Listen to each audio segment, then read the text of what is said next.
The theory of evolution says that we must adapt or die. One person who refuses to do either is Kitty Flanagan. She joins me now. Hello, Kitty. Yeah, thank you, Chuck. Look, it's tough. How can you evolve when the world is devolving around you? And I would like to draw the nation's attention to yet another spectacular failure of the 21st century in a segment I like to call...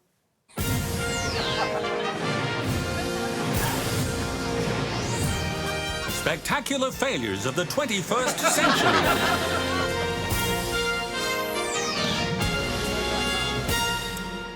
Coffee, also known as a cup of joe, Java, Go Juice, a cup of the good stuff, my morning fix, the brown angel. Yeah, I'm making some of these up. The big C, crack in a cup, Kenny Caffeine, the Fiendmeister, Wakey Uppy Juice, the Brazilian Overlord, the Wanker's beverage. Call it whatever you like, but know this, our preoccupation with coffee is affecting our productivity. And isn't it ironic? The very thing that is supposed to be speeding us up is actually slowing us down. It used to be at work when you got a cup of coffee, you just got a cup of coffee. But now with so many options available, the average office coffee run can take up to 15 minutes. A decaf skinny double macchiato for Charlie, extra hot. A ristretto for Scott, I don't even know what that is. A strong skinny flat white for Tom. Can you please not use the skinny milk that you use to make Charlie's, because he doesn't want his extra hot, he just wants his normal drinking temperature. And I'm trying to de-wank my coffee drinking, so if you could just maybe make me an international roast, you know, that sort of chaffy, powdery instant coffee that comes in a big white tin, and if it's been there for too long, you might need a knife to just... Since the turn of the century, when George Clooney started pretending that his favourite coffee was Nespresso, please, the man lives in Italy, come on. Australians have become increasingly obsessed with finding the perfect cup of coffee. And it's getting really boring. No one can just have a cup of coffee and drink it anymore. Now, we've got to critique it. How's your coffee? Yeah, it's okay. The crema wasn't great.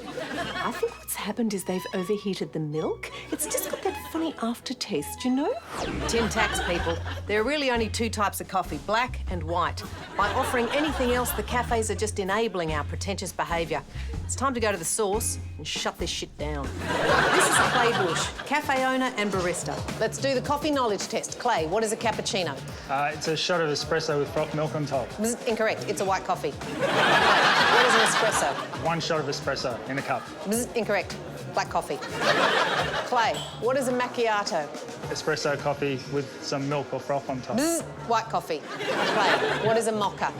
A mocha is chocolate, coffee and milk.